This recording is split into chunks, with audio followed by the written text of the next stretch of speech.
በስመ አብ ወወልድ ወመንፈስ ቅዱስ አሐዱ አምላክ አሜን። የአምላካችን የቅዱስ እግዚአብሔር ቤተሰቦች፣ የእመቤታችን የቅድስት ድንግል ማርያም የቅዱሳን ሁሉ ወዳጆች ልጆች እንደምን ሰነበታችሁ? ደህና ናችሁ? አሜን። ለዚህ ሰዓት ያደረሰን ቸሩ አባታችን ቅዱስና ብሩክ እግዚአብሔር ምስጋና ይድረሰው። ባለፈው በክፍል 63 ትምህርታችን የጌታችን የዕለት ተዕለት መርሆች በሚል ርዕስ 3 የጌታችን ትምህርቶችን አንስተን ተማምረን ነበር። እነርሱም ጌታችን ያስተማረው መስቀሉን ተሸክሞ ይከተለኝ፣ ሊያደርጉላችሁ የምትወዱትን ሁሉ እናንተ አድርጉላቸው፣ ከወይን ግንዱ ተጣብቆ መኖር፣ እነዚህ ትምህርቶችን በዝርዝር ተመልክተን ነበር።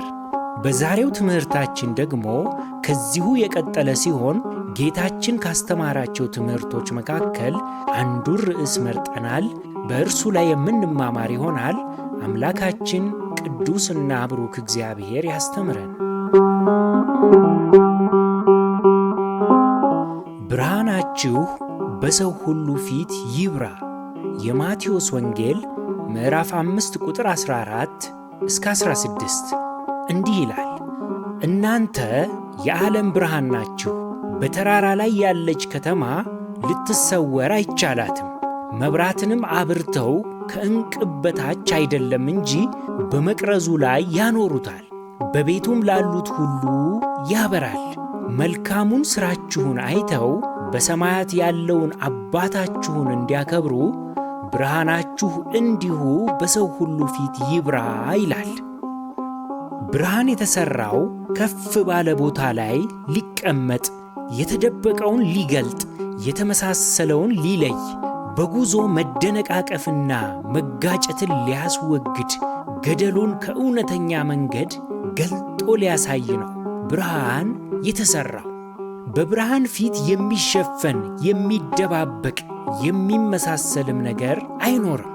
ጨለማ የብርሃን ተገዳዳሪ ወይንም ተፎካካሪም አይደለም፣ ብርሃን ባለመኖሩ የሚፈጠር እንጂ። ብርሃን በመጣ ጊዜ ግን ጨለማ ወዲያው ቦታውን ይለቃል።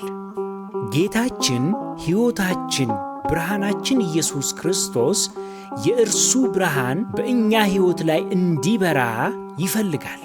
በእኛ ብርሃንነት ወደ ዋነኛው የብርሃን ምንጭ መገኛ ሰዎችን ሁሉ እንድንመራ፣ ከዚህ ድንግዝግዝና በጨለማ በተዋጠ ዓለም የሚባዝኑ ነፍሳትን፣ መንገዱ ጠፍቷቸው የሚንከራተቱ ከዋክብትን ባለችን የጭላንጭል ብርሃን መርተን ወደሚደነቀው እውነተኛ ብርሃን ወደ ሆነው ወደ ክርስቶስ እንመራ ዘንድም ታዘናል። ጌታችን እየነገረን እያስተማረን ያለው ያወቃችሁት የእውነት ብርሃን የግል ንብረታችሁ አይደለም፣ ለሰዎች ሁሉ ማጋራት የሚገባችሁ ምስክርነት እንጂ እያለን ነው። ወደ ቤተ ክርስቲያን መጥተው የማያውቁ አስቀድሰው ጾመው ቃለ እግዚአብሔርን ሰምተው ለማያውቁ ሁሉ ሕይወታችሁ እንደ መጽሐፍ የሚነበብ ምስክርነት ይሁን ሲለን ነው።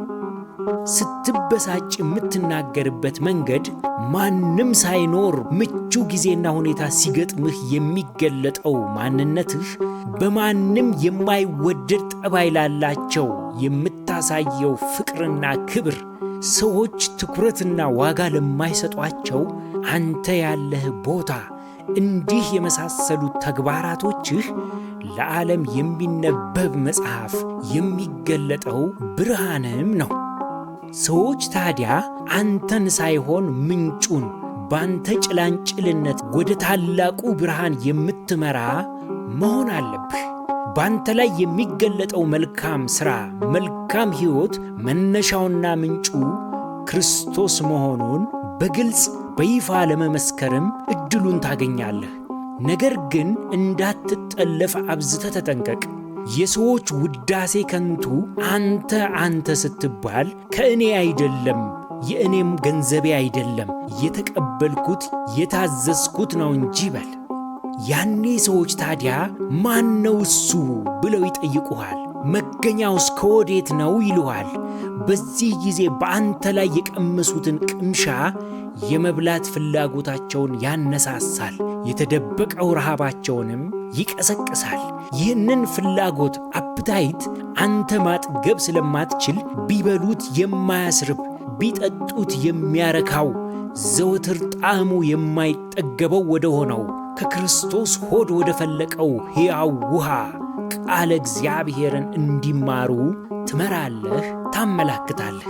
ካንተ የሚጠበቀው ማቅመስ ብቻ ነው። አንዴ የቀመሰ ብርሃኑን ያየ ምን ሊሆን ወደ ረሃብና ጥማት ምድር፣ ወደ ጨለማና አስጨናቂ ሕይወት ይመለሳል?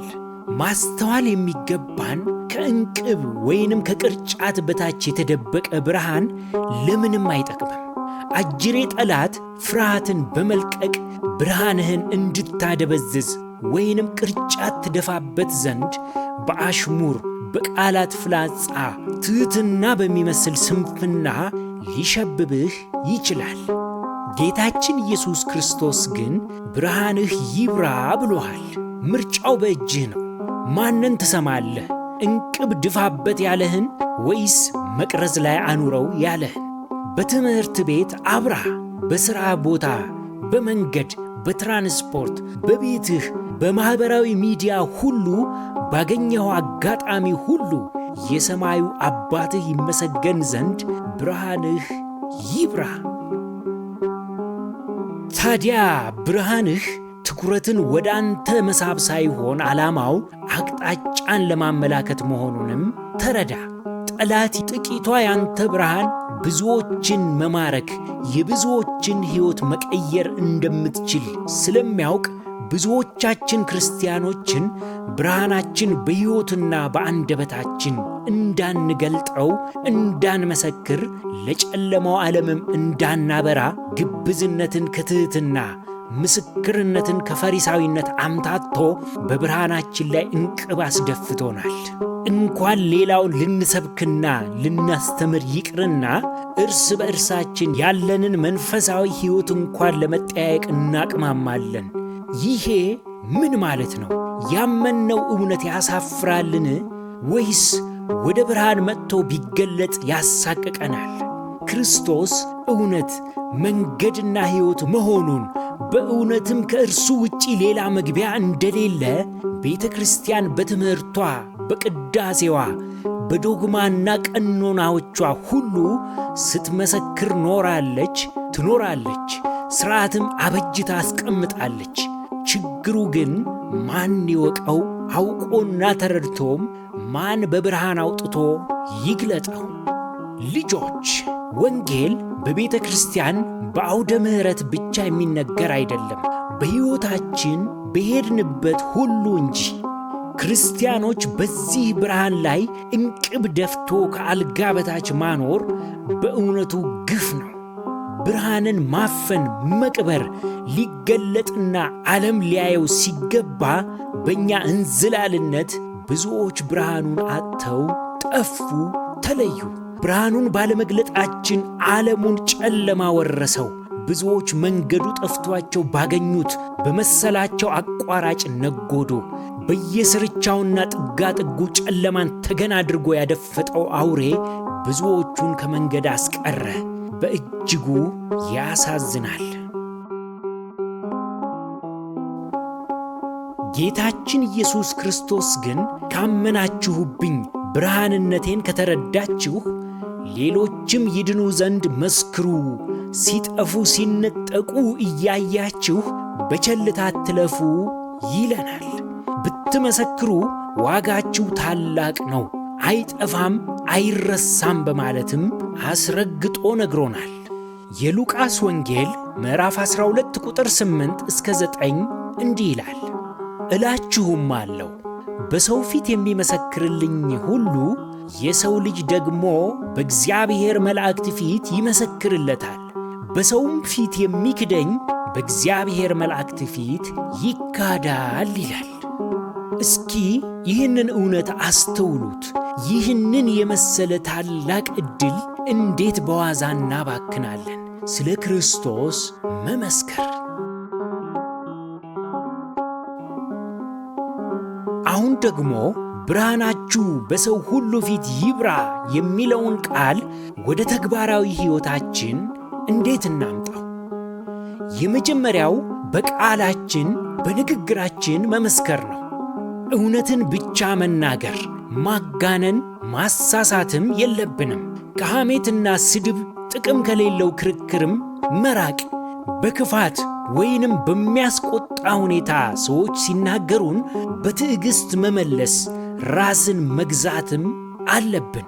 ቅዱስ ጳውሎስ በቆላስያስ መልእክቱ ምዕራፍ 4 ቁጥር 6 ላይ ለእያንዳንዱ እንዴት እንድትመልሱ እንዲገባችሁ ታውቁ ዘንድ ንግግራችሁ ሁል ጊዜ በጨው እንደተቀመመ በጸጋ ይሁን ብሏል። በጸጋ ይሁን። በጸጋ ማለት እንደነርሱ እንደተናገሩን ሳይሆን እንደ ክርስቶስ በፍቅር፣ በትዕግሥት፣ በክብር፣ በተረጋጋ መንገድ ተናገሩ ማለት ነው። በሚያስቆጣ ሁኔታ ውስጥ ሰዎች እርጋታና ሰላምን ሲመለከቱ ሊክዱት የማይችሉት ብርሃን በእነርሱ ውስጥ ያደፈጠውን ጨለማ ያርቃል፣ ይገፋል። ራሳቸውንም እንዲመለከቱ ይጋብዛል። ያንተ በቃላትና በንግግር የተገለጠው ብርሃን። ሌላው መልካም ሥራዎቻችን በዓለም ፊት የሚደምቁ የሚያበሩ ብርሃኖቻችን ናቸው። በትልቅ ቦታዎች ላይ በሕዝብ ፊት የሚታዩ ተቀርጸው በሚዲያ የሚሰራጩ ሥራዎችን ሳይሆን በጣም ትንንሽ ግን በቋሚነት የምናዘወትራቸው ላይ ማተኮር ይገባል። ለምሳሌ ባለችን አቅም ጧት ላይ በመንገዳችን ላይ መመጽወት። በዘመናዊ መንገድ የሞባይል ባንኪንግ የምንጠቀምም ከሆነ ብዙ የሚረዱ ተቋማት አሉ። እዛ ላይ መመጽወትም ይቻላል። ብዛቱ ሳይሆን ልምዱ አድጎ ጠባያችን እንዲሆን በየጊዜው መደጋገም ያስፈልጋል። ለታላላቆች ከወንበር መነሳት፣ የክብር ሰላምታን መስጠት፣ በቶሎ ይቅር ማለት፣ ሰው ሲኖርም ሳይኖርም በተመሳሳይ ሁኔታ ታማኝነትን ማሳየትና የመሳሰሉ ምግባራት በእጅጉ ያስፈልጋሉ። መልካሙ ሥራችን እውነተኛና የማይነገርለት ሆኖ በዝምታ በዝግታ ሲከወን ቀስ በቀስ ማብራቱ እየደመቀ መሄዱም አይቀርም። ከምናስተዋውቀው በላይ በስውር የምንሠራው በይፋ ይገለጣል። ሐዋርያው ያዕቆብ በምዕራፍ 2 ቁጥር 17 ላይ ሥራ የሌለው እምነት ቢኖር በራሱ የሞተ ነው ይላል። እምነታችን በሥራ በተግባር ሊገለጥ ይገባል። ሌላው ብርሃናችን በሰው ሁሉ ፊት ይብራ የተባለው በችግር ጊዜ የምናሳየው ጠባይ ነው። ደማቁና ሰፊ ቦታ የሚሸፍነው ጠንካራ ብርሃን ነው። በችግር ጊዜ ማመስገን። ችግሮ ሳለህ ከማማረር ይልቅ አመስጋኝ ስትሆን፣ ወጀብና አውሎ ንፋሱ ሲያማታህ፣ ሰማዩ ጠቁሮ አሻግሮ ማየት ሲያቅትህ፣ እምነትህ ግን በታመነው በእግዚአብሔር ላይ ብቻ ሲሆን ያንተ ሕይወት ለብዙዎች ብርሃንና ተስፋን ያፈነጥቃል። ለካንስ እንዲህም አለ ብለው ይማሩብሃል። የሰለለች እምነታቸውም ትጸናለች ባንተ ብርሃንነት። የሐዋርያት ሥራ ምዕራፍ 14 ቁጥር 22 ላይ ወደ እግዚአብሔር መንግሥት በብዙ መከራ እንገባ ዘንድ ያስፈልጋል እንዳሉ ሐዋርያቱ መከራና ሥቃዩ ሲፈራረቅባቸው ወደ እግዚአብሔር መንግሥት ለመግባት ብዙ ውጣ ውረድ እንዳለው ነግረውናል። አንተም የምታልመው መንግሥት በዋዛ አልጋ በአልጋ የሚገባ ሳይሆን ጥቂትም ቢሆን መከራን መቅመስ ይኖርብሃል። ሌላው ብርሃናችን ትሕትናችን ነው። ጌታችን የነገረን በሰማይ ያለው አባታችሁን እንዲያከብሩ ነው ያለው።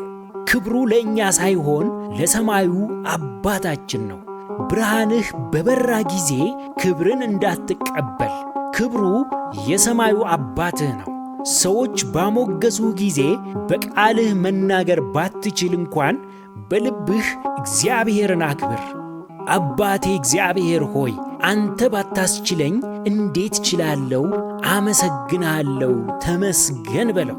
ክብሩን ወደ እርሱ ግፋው።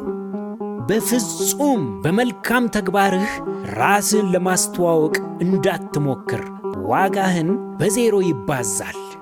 ጌታችን መድህናችን ኢየሱስ ክርስቶስ በማቴዎስ ወንጌል ምዕራፍ 6 ቁጥር 2-3 እንዲህ እንዳለ፣ እንግዲህ ምጽዋት ስታደርግ ግብዞች በሰው ዘንድ ሊከበሩ በምኵራብ በመንገድም እንደሚያደርጉ በፊትህ መለከት አታስነፋ። እውነት እላችኋለሁ ዋጋቸውን ተቀብለዋል። አንተ ግን ምጽዋት ስታደርግ ምጽዋትህ በስውር እንዲሆን ቀኝህ የምትሠራውን ግራህ አትወቅ። በስውር የሚያይህ አባትህም በግልጥ ይከፍልሃል ይላል። ግላዊ የመሞገስ የመከበር ፍላጎትህን ጨቁነህ ምስጋናና ክብሩን ለክርስቶስ ስታደርገው ትሕትናህ እንደ ዕንቁ ዋጋዋም ብርሃኗም እየጨመረ ይመጣል። ነገር ግን ብርሃናችሁ ይብራ ሲባል መጠንቀቅና ዋጋችንን በዜሮ የሚያጣፉ ነገሮችን ጠንቅቀን ልናውቅ ይገባል። የመጀመሪያው መንፈሳዊነትን አውጂ፣ እኔ እንዲህ ነኝ ማለት አይደለም። ብርሃንህ ይብራ ሲባል ጥፋትም ብታይ በሕዝብ ፊት አውግዝ፣ ኮንን፣ ፍረድ ማለትም አይደለም። ይሄ ብርሃን አይደለም። ጥፋትም ብታይ ወንድምህን ለብቻው ጠርተህ ምከር፣ ሌሎች ወንድሞችንም ይዘህ አስመክር፣ ለቤተ ክርስቲያንም ንገር እንጂ በይፋ አታውግዝ። ያንተን ጻድቅነትን ለመግለጥ ሌላውን አታውግዝ። ሌላው ልንጠነቀቅ የሚገባው እምነትህ በሰዎች ላይ ያለ ፈቃዳቸው ጫን ማለትም አይደለም። ብርሃናችሁ ይብራ ማለት በመጀመሪያ በተግባራዊ ሕይወትህ ማርካቸው፣ ሳባቸው። ከዚያ በኋላ ዕድሉን ስታገኝ ቀስ እያልክ ወደ ክርስቶስ ወደ እውነተኛው ብርሃን ትመራቸዋለህ። ብርሃንህ ይበራ ዘንድ በሰው ፊት ብቻ ያልሆንከውን ሆነ ለመታየት እንዳትሞክር። ይሄማ ጌታችን የገሠጸው ያወገዘው የፈሪሳውያንና የጸሐፍት ጠባይ ነው። በየዕለቱ ጌታዬ መድኃኒቴ ኢየሱስ ክርስቶስ ሆይ አንተ እውነተኛው የዓለም ብርሃን ነህ። ብርሃንህ በልቤ ይብራ። ቃሌ፣ ተግባሬ፣ ዝምታዬ፣ ንግግሬ ሁሉ ያንተን ብርሃን ይገልጥ ዘንድ እባክህን እርዳኝ በማለት መጸለይ ካሰብከው በላይ የክርስቶስ ብርሃን ባንተ ላይ በጨለማ ያሉትን ሊጠራና ወደ መዳን ሊስባቸው ይችላል። ማጠቃለያ፣ በዛሬው መርሃ ግብራችን ብርሃናችሁ በሰው ፊት ይብራ ያለውን ጌታችን የተናገረውን በማቴዎስ ወንጌል ምዕራፍ 5 ቁጥር 14 ላይ ያለውን መነሻ አድርገን ተማምረናል። ብርሃናችሁ የተባለው ሕይወታችንና ኑሮአችንን የሚወክል መሆኑን በተግባር ሲገለጥም በንግግራችን፣ በመልካም ሥራዎቻችን፣ በመከራና በችግር ጊዜ የምናሳየው ትዕግሥትና የአመስጋኝነት ሕይወት እንዲሁም ትሕትናችን በሙሉ ብዙዎችን ወደ ክርስቶስ ሊስቡ የሚችሉ ጭላንጭል ብርሃኖቻችን መሆናቸውን ተመልክተናል። የዛሬውን መርሃ ግብራችንን ከማጠናቀቃችን በፊት ለመወያያ የሚሆን ጥያቄን እንስጣችሁ። ከትምህርታችን አንጻር ብርሃናችሁ ይብራ የሚለውን እንዴት ተረዳችሁት? በእናንተ ሕይወትስ እንዴት ይገለጣል? ልጆች፣ የዛሬው መርሃ ግብራችን ይህንን ይመስል ነበር።